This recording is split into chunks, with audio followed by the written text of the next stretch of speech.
Doreen clearly did not come to play games here. She is a true definition of always showbiz. And the question is, will she be able to win the fight against Umshengu Nomamchunu? Come on, let us talk about that and more here on this video. But first, I need to request you guys to like the video, and if you haven't subscribed to this channel, please do press the subscribe button. You can also show support by scrolling down the channel to watch my previous videos. So I hope you guys are going to enjoy this video.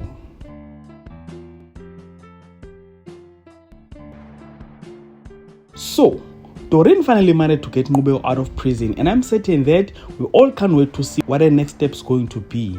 Will she be able to convince Ncubeko or give him courage to deal with Umshengu and bring down both Umshengu and Mamchunu, or as always, Ncubeko will fall for Umshengu's tricks?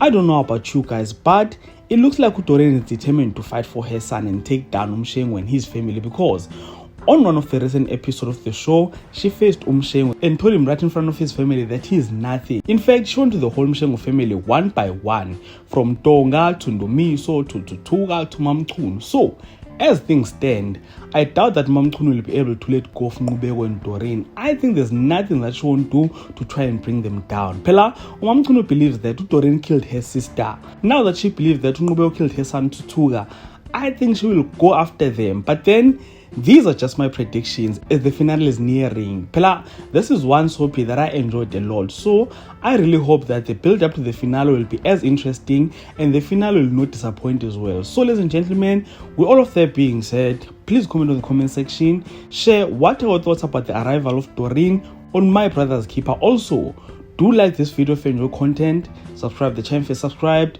and share it on your Facebook, your Twitter, Instagram, even on your TikTok. So thank you so much for watching. Let's engage again on the next one.